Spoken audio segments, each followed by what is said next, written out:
Hyderabad ORR పై కాల్పుల కలకలం రేగింది. బొంగుళూరు గేట్ దగ్గర దొంగపై నల్గొండ పోలీసులు కాల్పులు జరిపారు. శ్రీకాంత్ అనే మోస్ట్ వాంటెడ్ క్రిమినల్ కోసం గాలిస్తుండగా బొంగుళూరు గేట్ వద్ద దాక్కున్నట్లు గుర్తించారు. శ్రీకాంత్ ను పట్టుకునేందుకు ప్రయత్నించగా పోలీసులపై కత్తితో దాడి చేశారు. ఈ దాడిలో సీసీఎస్ హెడ్ కానిస్టేబుల్ తలకు తీవ్ర గాయమైంది. ఆత్మరక్షణ కోసం శ్రీకాంత్ కాలిపై పోలీసులు కాల్పులు జరిపారు.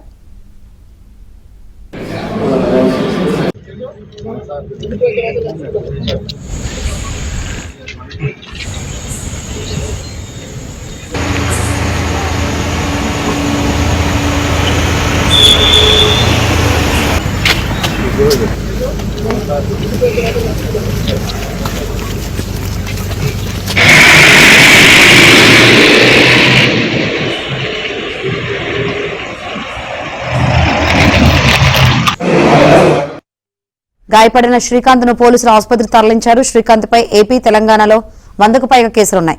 2007లో గుంటూరు జిల్లాలో కానిస్టేబుల్ హత్య కేసులో A2గా ఉన్నాడు.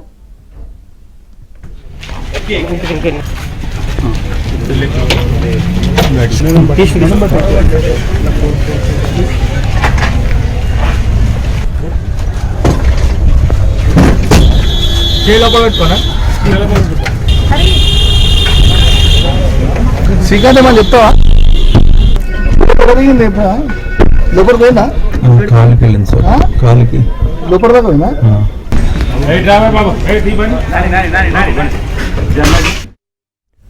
హైదరాబాద్ ఓఆర్ఆర్ పై కాల్పుల కలకలం రేగింది. బొంగుళూరు గేట్ దగ్గర దొంగపై నల్గొండ పోలీసులు కాల్పులు జరిపారు. ఇతనిపై 100కు పైగా కేసులున్నట్టు తెలుస్తుంది. ఏపీ, తెలంగాణ వ్యాప్తంగా చూసుకుంటే మరిన్ని వివరాలు అందించేందుకు మా ప్రతినిధి మణికంఠ లైవ్ ద్వారా సిద్ధంగా ఉన్నారు. మణికంఠ,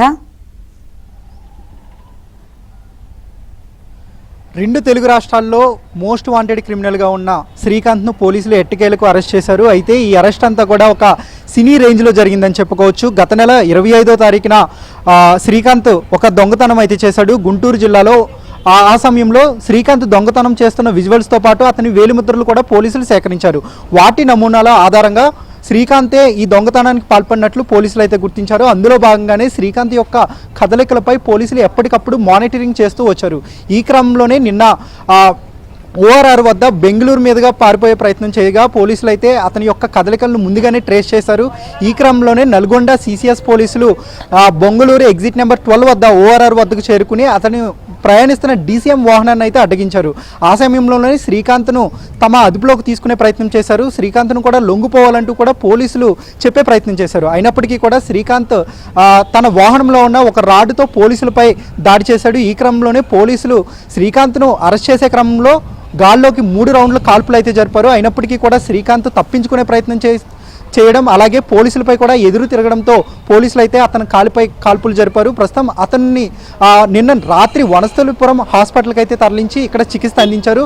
కొద్దిసేపటి క్రితమే ఇక్కడ నుంచి వనస్థలిపురం జనరల్ హాస్పిటల్ నుంచి నల్గొండ ప్రభుత్వ ఆసుపత్రికి అయితే తరలిస్తున్నారు. ప్రస్తుతం అక్కడ శ్రీకాంత్కు పూర్తిగా ఆరోగ్యం కోలుకున్న అనంతరం పోలీసులు అయితే అదుపులోకి తీసుకుని పూర్తిగా సమాచారాన్ని అయితే రాబట్టే అవకాశాలు ఉన్నట్లుగా కూడా తెలిసింది. శ్రీకాంత్పై దాదాపుగా 2 తెలుగు రాష్ట్రాల్లో 100కు పైగా కేసులు నమోదయ్యాయి.